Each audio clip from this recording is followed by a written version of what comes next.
أشهد أن لا إله إلا الله وأشهد أن محمدا رسول الله أشهد أن لا إله إلا الله وأشهد أن محمدا بسم الله الحمد لله والصلاة والسلام على رسول الله.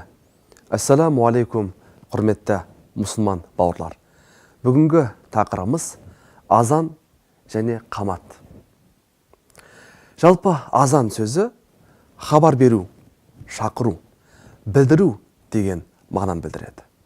Ал терминдік мағынасы әрбір парыз болған намаздарда жамағатты намазға шақыру, яғни азан арқылы білдіру болып табылады.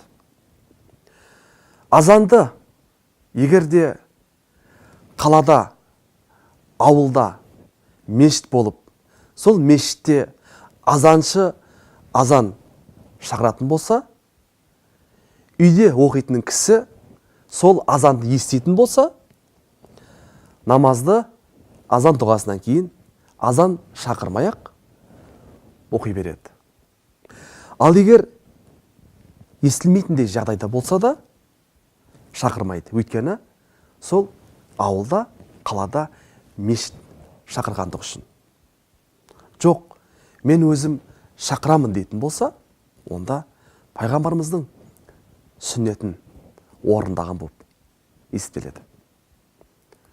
Енді қамат мәселесіне келер болсақ, жалпы қамат ер кісі жеке немесе жамағатпен болсын, парыз намазını оқымастан алдын қамат айтады.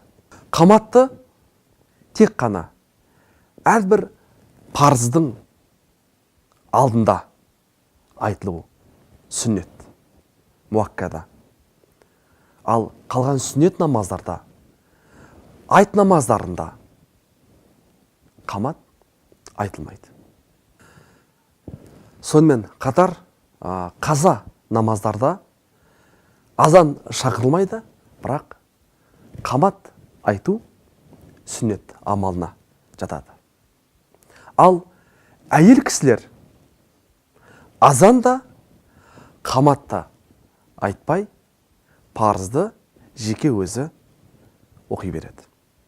Құрметті мұсылман бауырлар, егерде сапарға шыққан уақытта, намаз уақыты келгенде, көлікті тоқтатып, сол жерде дауыстап азанды шақырсаңыз, пайғамбарымыз саллаллаху алейхи уассалам кімде-кім азан шақыратын болса, сол айналадағы барлық нәрсе қиямет күні сол кісінің азан шақырғандығына куәлік етеді дейді. Бұл да пайғамбарымыздың сүннет амалы. Алла тағала баршамызды өзіне лайықты құл, пайғамбарымызға лайықты үмбет болып нәсіп етсін. Ва ахру дауана анил хамдулиллахи раббил аламин.